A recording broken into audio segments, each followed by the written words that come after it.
So one of the fans of the page asked, hey, how do I get started?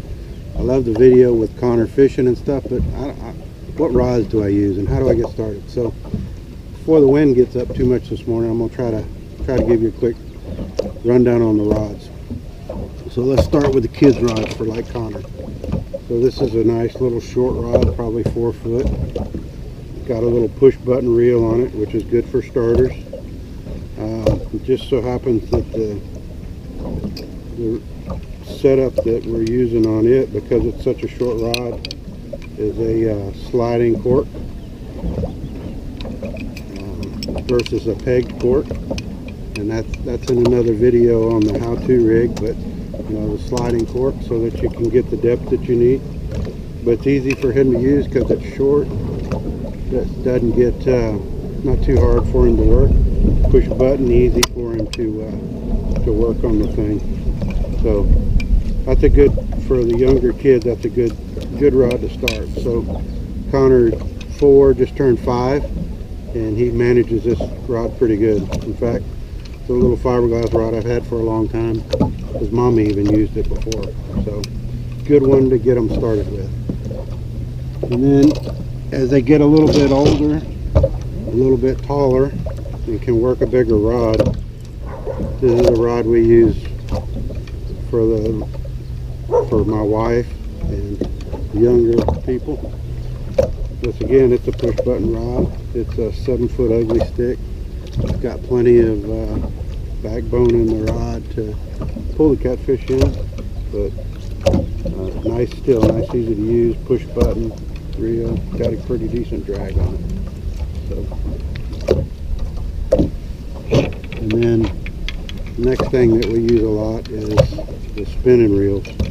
This is again a 7-foot rod. It's got a little bit more backbone, so you can pull the catfish out. Trout, redfish, good rod for that. This rod's a little bit easier for the less experienced people to cast. It's pretty good for that because you can control it, the spin. The only downside, you can cast nice distance and all that's good. The downside is when you're close to the bulkheads and the boat docks, you have a little bit less control casting that. It's harder to stop it when the line's going out.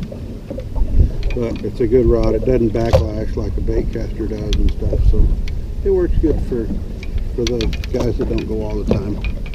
And then the other rod we use a lot is, of course, our bait casters. This is a 7'6". It's an all-star graphite rod with the loose speed spool. I really like this reel. I've been using it quite a bit this year.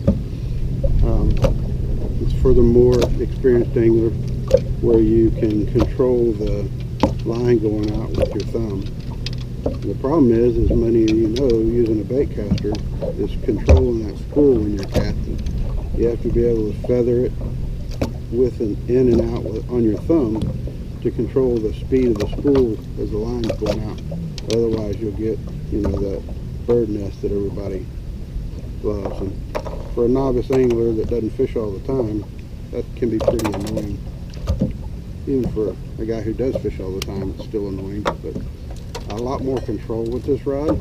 As you're casting towards the boat dock, you have the ability to slow that line down and be much more accurate with your cast. So this is what we use the most. I really like bait caster.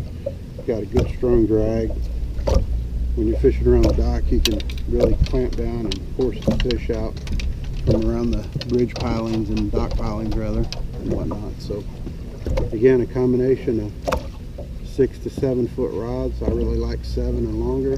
When I set the hook, I can lift the line off the water and pull the slack out while your cork's out there floating around. And that's the combinations that we use for our rods. Thanks.